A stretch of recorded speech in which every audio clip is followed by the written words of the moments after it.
Bismillahirrahmanirrahim. Assalamualaikum warahmatullahi wabarakatuh. Bapak-bapak, ibu-ibu, mas-mas, mbak-mbak, khususnya adik-adikku sekalian yang dirahmati Allah dimanapun Anda berada. Kembali di IIP Channel bersama saya, IIP Wijayanto.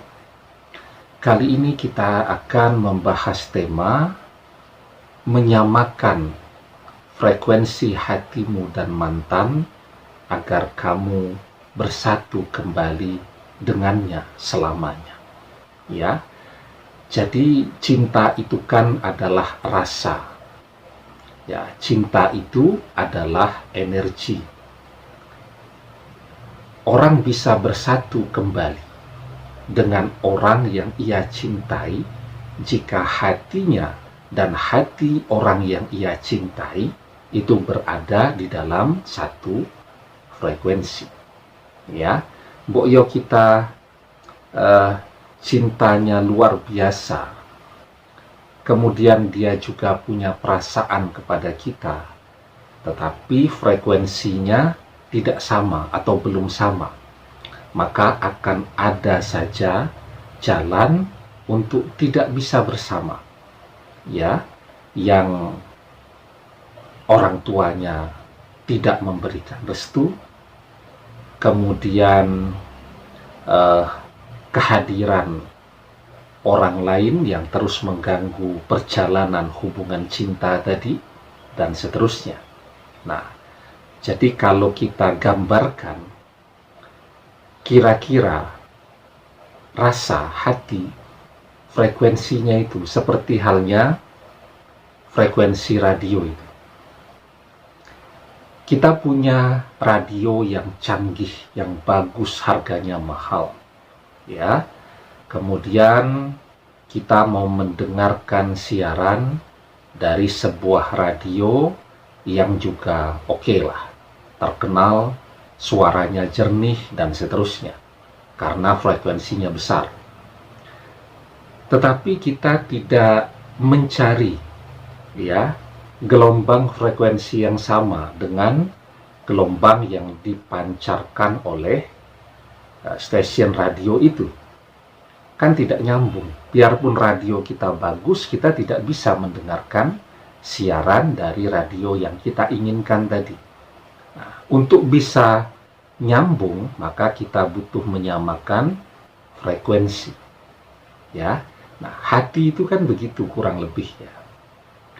Kalau fisik manusia itu kan ngikut apapun yang diinginkan oleh hati dan pikiran manusia. Kalau hatinya sudah menginginkan, pikirannya akan tunduk dan memerintahkan kepada seluruh fisiknya untuk mengikuti apa yang diinginkan oleh hati. Maka kuncinya, kalau ingin bersama dengan mantan yang kita cintai, maka kita berusaha untuk menyamakan frekuensi kita agar mantan menjadi jodoh kita selamanya.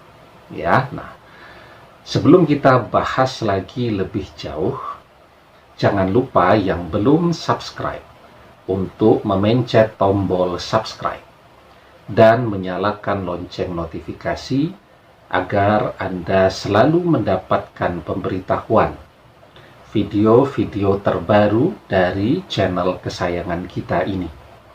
Dengan subscribe, doa-doa kita selalu terhubung sehingga kita selalu bisa berdoa bersama-sama ya. Nah, jadi orang akan berjodoh ya ketika mereka berada pada frekuensi yang sama. Orang yang baik itu berjodoh dengan orang yang sama baiknya. Sementara yang tidak baik itu juga akan bertemu dengan yang sama tidak baiknya. Ya. Orang yang hobinya membaca buku, tiap hari ke perpustakaan. Ya, kalau pergi ke mall selalu yang dicari toko buku. maka peluang terbesarnya untuk berjodoh adalah bertemu dengan seseorang yang juga suka ke perpustakaan, ya, suka membaca buku dan seterusnya.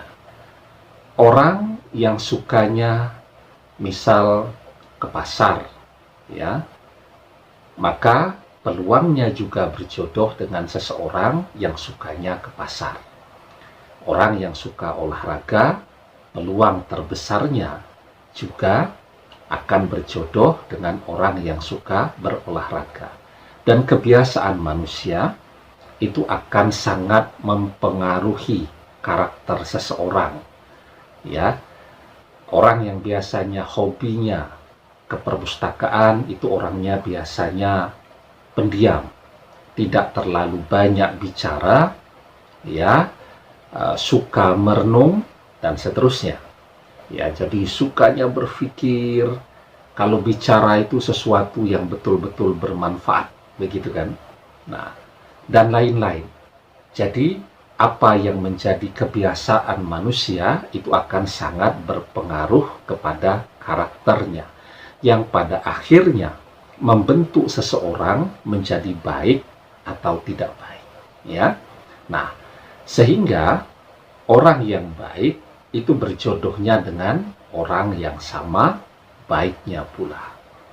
Kalau kita ingin berjodoh dengan mantan, maka kuncinya perpisahan itu harus membuat kita menjadi lebih baik dari waktu ke waktu. Ya, lebih baik akhlaknya, lebih baik pekerjaannya, dan yang lebih penting, lebih baik ibadah dan amal salehnya. Maka di dalam surat An-Nur ayat yang ke-26 kita diajarkan al-khabisatu lil khabisina wal khabisuna lil khabisat wat thayyibatu lit thayyibina wat thayyibuna lit thayyibat. Wanita-wanita yang keji adalah untuk laki-laki yang keji, dan laki-laki yang keji adalah untuk wanita-wanita yang keji pula. Dan wanita-wanita yang baik adalah untuk laki-laki yang baik. Laki-laki yang baik adalah untuk wanita-wanita yang baik pula.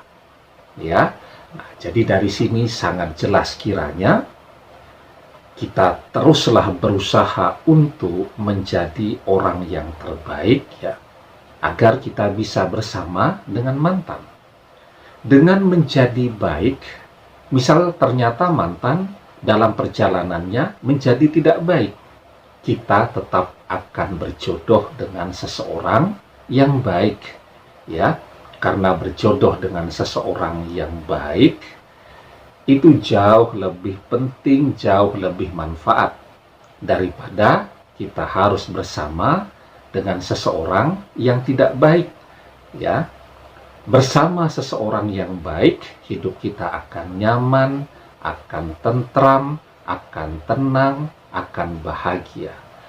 Kalau kita bersama dengan seseorang yang tidak baik, tidak setia, ya maka kita bisa pusing, bisa stres terus. Ya, dia keluar rumah, kita mulai deg-degan.